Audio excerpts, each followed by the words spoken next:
Receive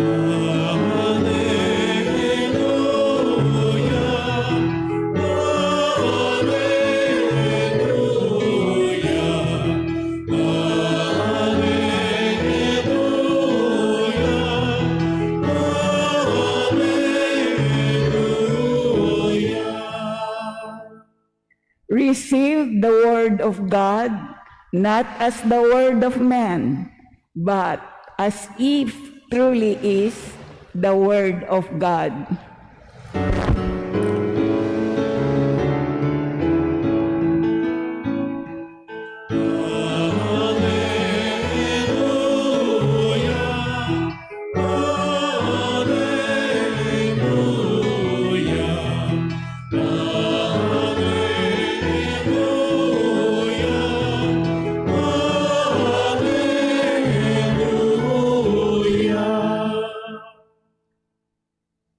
The Lord be with you. And with your spirit. A reading from the Holy Gospel according to Saint Matthew. Glory to you, O Lord.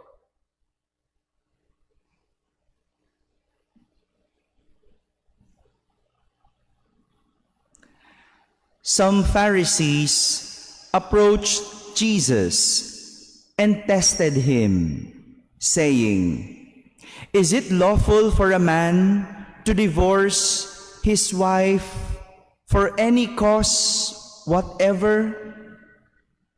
He said in reply, "Have you not read that from the beginning the Creator made them male and female, and said, 'For this reason a man shall leave his father and mother and be joined to his wife, and the two shall become one flesh.' So they are no longer two, but one flesh. Therefore, what God has joined together, man must not separate." They said to him, "Then why did Moses command that the man give the woman a bill of divorce and dismiss her?" He said to them, "Because of the hardness of your hearts, Moses allowed you to divorce your wives. But from the beginning, it was not so. I say to you, whoever divorces his wife, unless the marriage is unlawful, and marries another, commits adultery." His disciples said to him, "If that is the case of a man with his wife, it is better not to marry."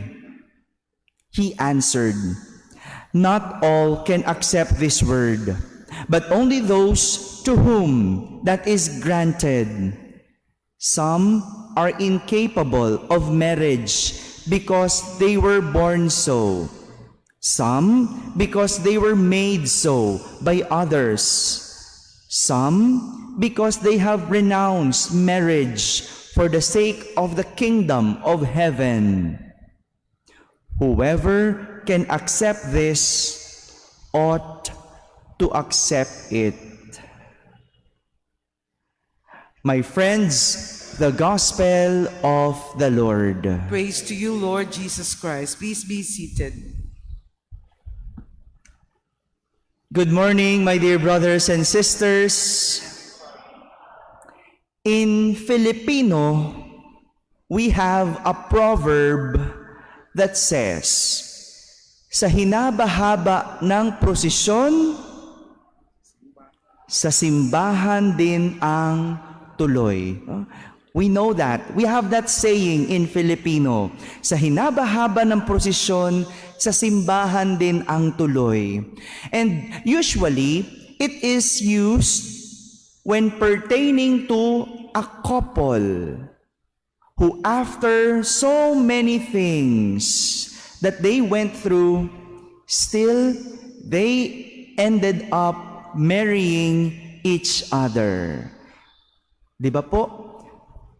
Tinutukoy nito ang magkasintahan o ang magpartner na nauwi sa kasalan matapos ang mahabang pagsasama, pagsubok, o kahit na ano.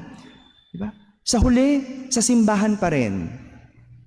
However, this proverb does not only pertain to marriage, hindi lang sa kasal, but also to what happened in between or before the marriage, such as the courtship. Ito yung tinutukoy ko, yung mahaba. The courtship, the happy and sad days, trials, problems, and even challenges.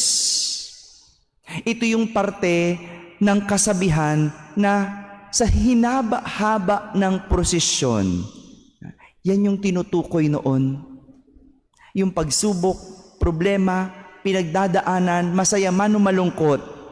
Yung mahabang pinagdaanan ng magkarelasyon. And let me connect this proverb to our readings for today.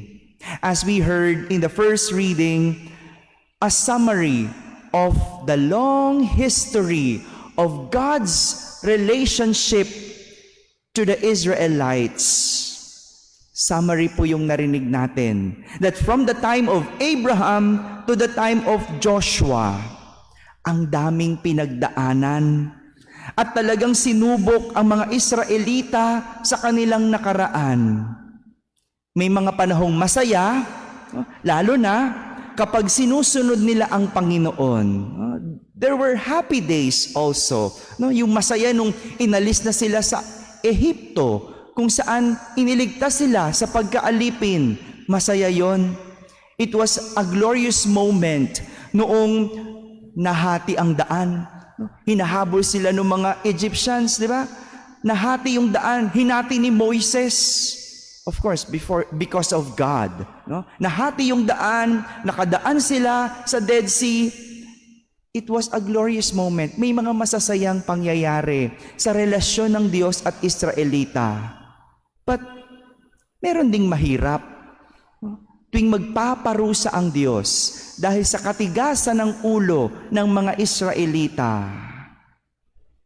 Pero meron din namang pag-asa, lalo na kapag nagbabalik loob ang mga pasaway na Israelita, nagbabalik loob sa Diyos. Those were the hopeful moments. To look at the whole summary, it was a roller coaster experience, if we could say it in our language today. Roller coaster, taas, baba, ikot, roller coaster, a roller coaster experience. But what lesson we could learn from this long challenging experience is that God's plan, when obeyed, still prevails. If God's plan, obeyed, still prevails. This is the point of Jesus when he said, "What God has joined together, no human being must separate." That is the plan of God. For he was asked by the Pharisees. Actually, he was not asked. He was tested. Hindi naman siya tinatanong, sinusubok siya ng mga Pariseyo. And the question was, is it lawful for a man to divorce his wife for any cause whatever? That is the plan of God, to join human being together. But because of the hardness of the hearts of the people, divorce was created. You see, sa atin sa Tagalog, ang tigas ng ulo. But for God, sa Ingles, hindi ulong matigas, puso. Because of the hardness of the hearts of the people, divorce was created. Nakita natin na kapag hindi sinusunod ang Diyos o ang plano ng Diyos, kapag naging matigas ang ulo o ang puso, nasisira ang lahat. Kahit ano paman ang pinaghirapan o gaano man kahaba ang pinagdaanan, kapag sinuway ang Diyos, ang lahat ay mauuwi sa kasiraan.